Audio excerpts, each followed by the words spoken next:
They say the body is a cage, but for some, the cage is built by the world around them. Imagine a woman who stood head and shoulders above the men who claimed to own her. A literal giant. But it wasn't her shadow that terrified the plantation owners of the Deep South. It wasn't the strength in her hands. It was the cold, sharp light of understanding in her eyes. She was sold 12 times. 12 times the gavel fell. 12 times a new master thought he could be the one to snuff out the fire in her mind. They wanted a beast of burden. They got a philosopher in chains. They wanted a silent laborer. They got a woman who could outthink, outreason, and outlast their cruelty. This isn't just a story of survival. This is a story of a mind so powerful, it became a haunting. This is the story of the woman they couldn't break. The physical presence of this woman was the first thing that struck fear into the hearts of those who stood on the auction blocks. Standing nearly 7 feet tall, she loomed over her captors like a living monument carved from obsidian and iron. This immense stature was a biological paradox in a time when the enslaved were intentionally underfed to keep them compliant. Her sheer height made her impossible to ignore and even harder to hide, turning her into a landmark of defiance. To the men who sought to own her, she was a terrifying subversion of the delicate social hierarchies they cherished. Her shadow didn't just fall over the ground. It fell over the very concept of their supposed racial superiority. However, the true horror for the plantation owners lay in the unsettling harmony between her massive frame and her sharp, surgical intellect. In their twisted worldview, a person of such physical power was meant to be a mindless engine of labor, not a thinker. They expected a creature of muscle and silence, but they were met with a woman whose brain worked faster than their own. This cognitive dissonance created a visceral sense of dread in the overseers who had to look up to meet her eyes. To see a giant was one thing, but to see a giant who understood the world better than they did was intolerable. Her mind was a weapon that her physical size only served to make more visible and threatening. This woman's intelligence was often described by her owners as a menacing quality, as if her ability to reason was a sharp blade held to their throats. She did not possess the simple mind that the pro-slavery propaganda of the era desperately claimed all captives had. Instead, she moved with a calculated grace, observing the world with a cold, analytical precision that made men of power feel exposed. When she spoke, it wasn't to beg or to plead, but to offer insights that humiliated the men who held her papers. Her brilliance acted as a psychological mirror, reflecting the intellectual insecurities and the basic moral failures of every master she encountered. This was the core of her danger. She could not be fooled, outmaneuvered, or mentally subdued by anyone. The juxtaposition of her body and mind meant that she could never truly be broken through traditional means of physical coercion. A smaller person might be intimidated by the threat of force, but she carried herself with the weight of an ancient, immovable mountain. Her intelligence allowed her to see through the theater of cruelty that the plantation system relied upon to maintain its control. She understood that their violence was a mask for their cowardice, and she used her imposing height to reinforce that realization. Every time an overseer looked at her, he was reminded that he was physically smaller and mentally slower than his own property. This realization was a poison that seeped into the minds of her owners, eventually driving them to sell her. Ultimately, her existence was a living refutation of the entire institution of slavery, which relied on the myth of the superior white mind. She was a giant in every sense of the word, possessing a spirit that her massive rib cage could barely contain and a mind that far outpaced her era. Her intelligence was considered a commodity because it made her efficient, but it was dangerous because it made her ungovernable. She was sold because the men who bought her eventually realized they were the ones living in fear of her, not the other way around. Her story remains a testament to the fact that while a body can be shackled, a truly brilliant mind remains forever free. Her legacy is one of a psychological victor who won the war before the first shot was fired. The cycle of her being sold 12 times was not a failure of her labor, but a testament to the absolute terror of her defiance. Each time the gavel fell, it signaled a new master's arrogance, a man who believed he possessed the specific cruelty required to finally tame her. They saw her massive frame and calculated the profit she could bring, oblivious to the fact that they were bringing a Trojan horse into their gates. She did not resist through loud outbursts or physical brawls. Her rebellion was far more surgical and unsettling than mere violence. With every new plantation, she arrived as a silent scholar of her own oppression, studying the cracks in the foundation of her new prison. By the time her owners realized she was unbendable, her quiet influence had already begun to erode the morale of the entire estate. Her defiance was a cold, intellectual fire that refused to be extinguished by the traditional methods of the whip or the cellar. When moved to a new location, she would master the complex logistics of the farm within days, often pointing out the waste and incompetence of the men in charge. This was her weapon, a level of competence so high that it became an insult to those who claimed to be her masters. She forced them to confront the reality that their property was the most capable person on the land, a fact that made them feel small and fragile. They would try to humiliate her, to strip her of her dignity, but she carried her head with a royal grace that made their insults vanish. Every attempt to break her spirit only served to sharpen her resolve and deepen the fear in her owners' hearts. The cycle of 12 became a legendary trail of psychological wreckage left in her wake across the landscape of the South. One master sold her because she organized the harvest with such silent, eerie efficiency that he felt he had lost control of his own land. Another discarded her after she looked him in the eye during a reprimand with a gaze so steady it made his hands shake. She never gave them the satisfaction of a broken cry. She gave them the haunting silence of a woman who was already free in her mind. Each sale was a desperate act of disposal, as men realized they had purchased a mirror that reflected their own pathetic inadequacies. The market for her body was brisk, but the market for her spirit was non-existent because no man could afford the price of his own ego. This repeated displacement was intended to isolate her, yet it only served to turn her into a nomadic architect of resistance. With every move, she gathered intelligence on the geography of the region, the names of the cruelest men, and the secret paths used by those seeking freedom. She treated each new plantation as a library of information, absorbing the secrets of her enemies while revealing absolutely nothing of her own inner world.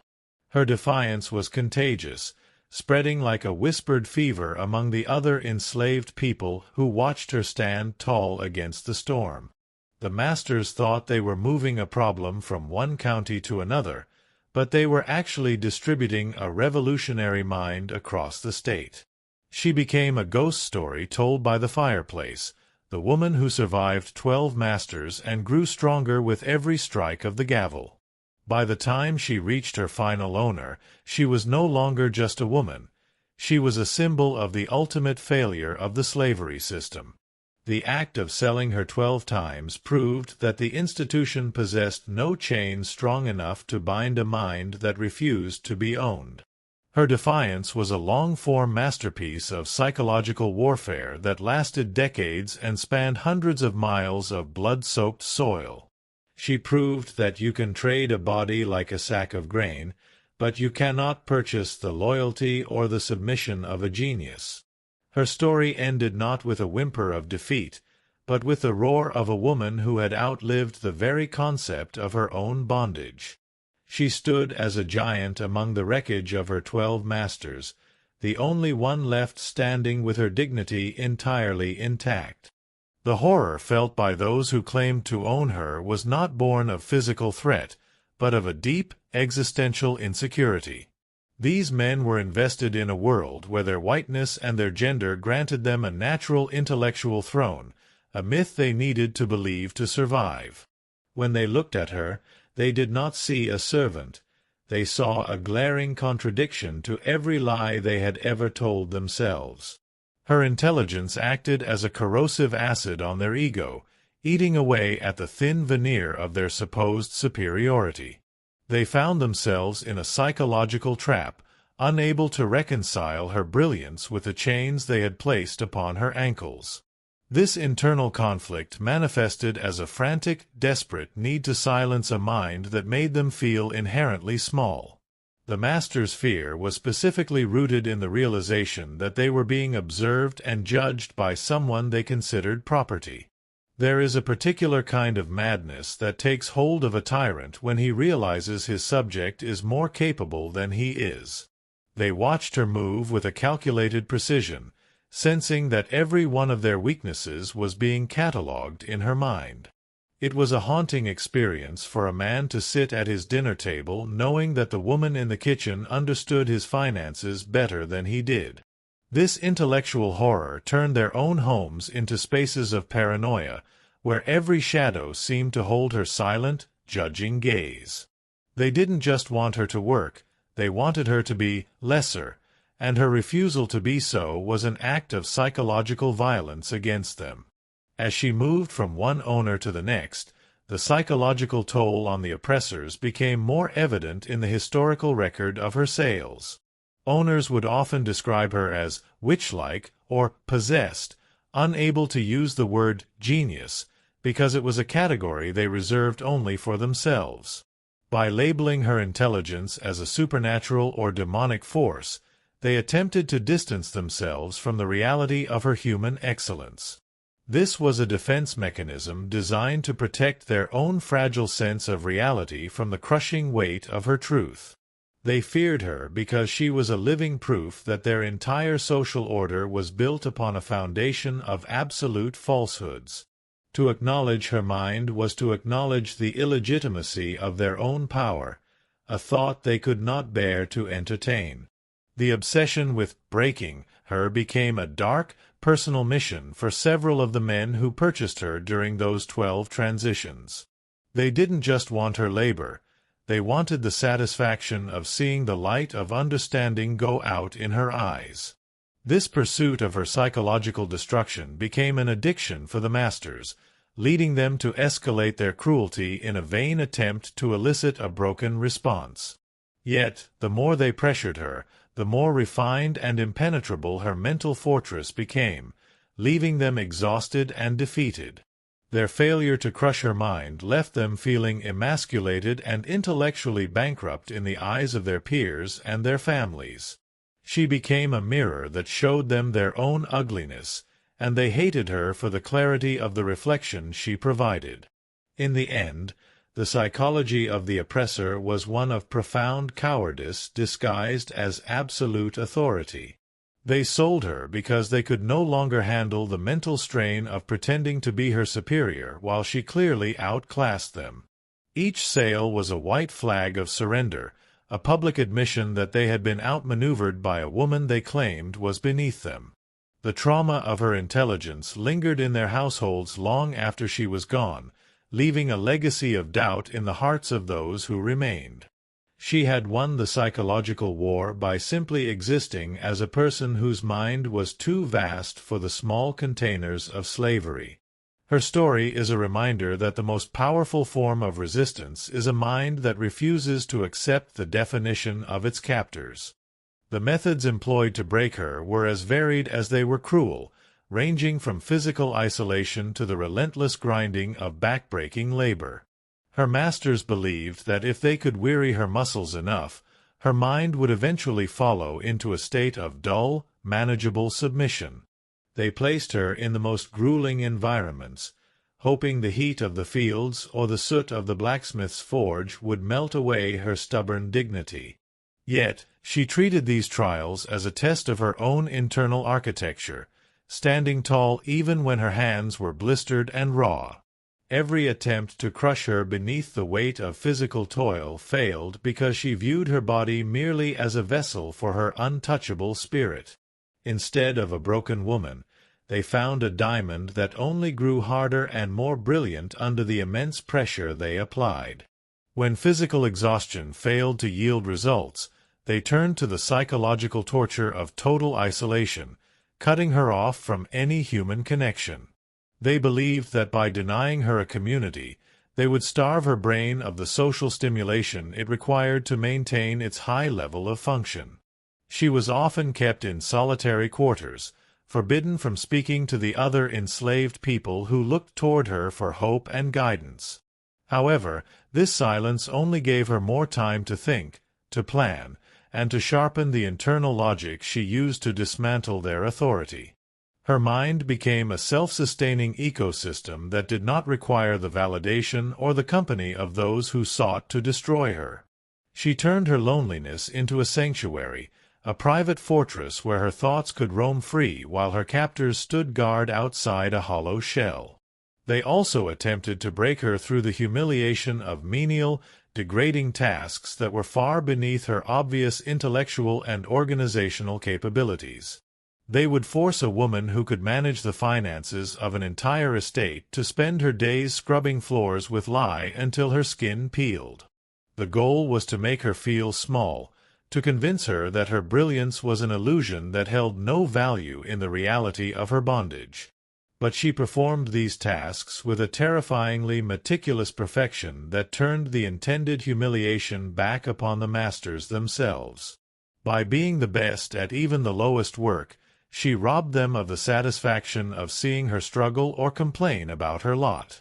Her excellence in the face of degradation was a silent scream that their system was a pathetic waste of her immeasurable human potential. The most insidious tactic used against her was the repeated separation from any semblance of stability, moving her from home to prevent any roots from forming. They thought that by keeping her in a state of perpetual displacement, she would lose her sense of self and become a wandering, broken nomad. Every new owner was briefed on her arrogance and was given carte blanche to use whatever means necessary to extract a plea for mercy. Yet, with every new environment, she simply adapted her strategies, learning the layout of a new prison before the dust had settled from her arrival. She became a master of the transition, proving that a person who is truly grounded in their own identity cannot be unmoored by moving them across a map. The strategy of displacement backfired, as it only served to spread the legend of the unbreakable giant across the entire region. In the end, the failure to break her became a public embarrassment for the institution of slavery and a private nightmare for those who tried. They had used every tool in the arsenal of oppression: pain, hunger, silence, and displacement, and had come away with nothing but their own exhaustion. Her refusal to break was not just a personal victory. It was a structural threat to the logic that kept the plantations running. If one woman could resist the total might of 12 different masters, it proved that the power of the master was a fragile, hollow thing. She stood as a monument to the fact that the human mind has a fail-safe that cannot be bypassed by any amount of external force. When the last attempt was made and the last whip was laid down, she remained as she had started, whole, brilliant, and entirely her own. The legacy of the unbroken giant became a haunting echo that resonated long after the physical structures of the plantations had crumbled into the dust. She did not merely survive the institution of slavery. She became the living evidence of its ultimate intellectual and moral bankruptcy across the American South.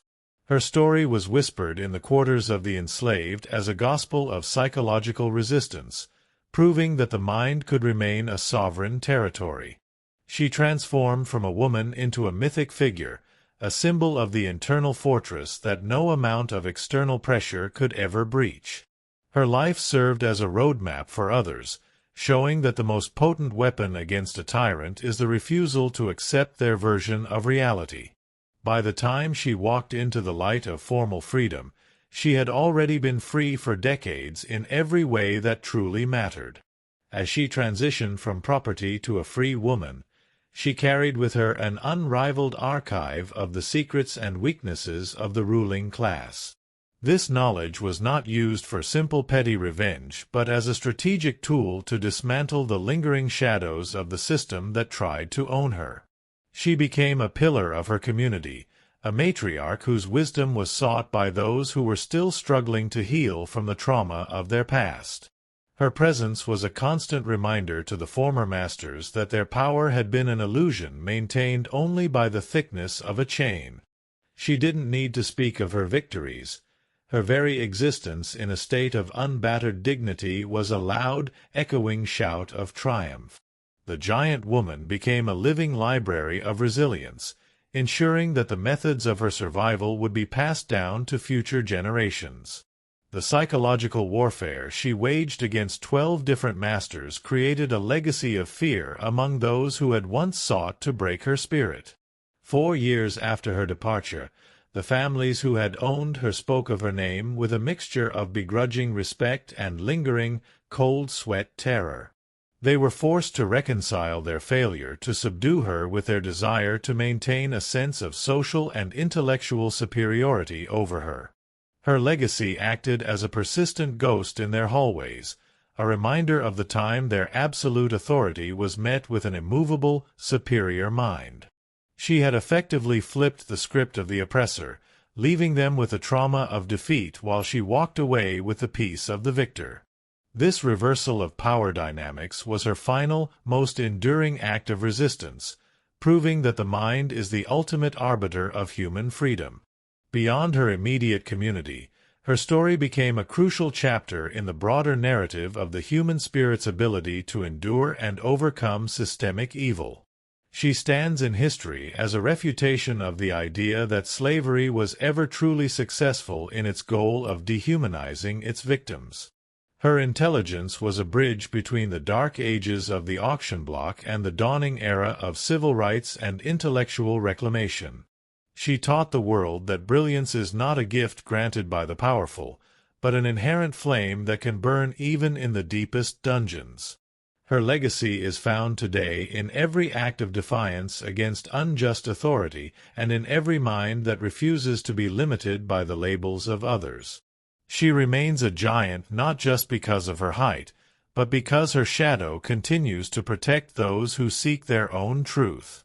Ultimately, the woman they couldn't break became an eternal architect of hope, building a foundation of strength for those who would follow in her footsteps. She proved that while 12 men could buy a body, not a single one of them possessed the currency required to purchase a soul. Her life serves as a timeless warning to any system that seeks to commodify human intelligence and strip away the dignity of the individual. She is remembered as the woman who stood head and shoulders above her captors, looking down on them with a clarity they could never hope to achieve. Her story ends not in the silence of the grave, but in the loud, vibrant pulse of a legacy that continues to inspire and empower. She was the giant who stayed whole in a world that tried to shatter her, a masterpiece of human will that remains unbroken.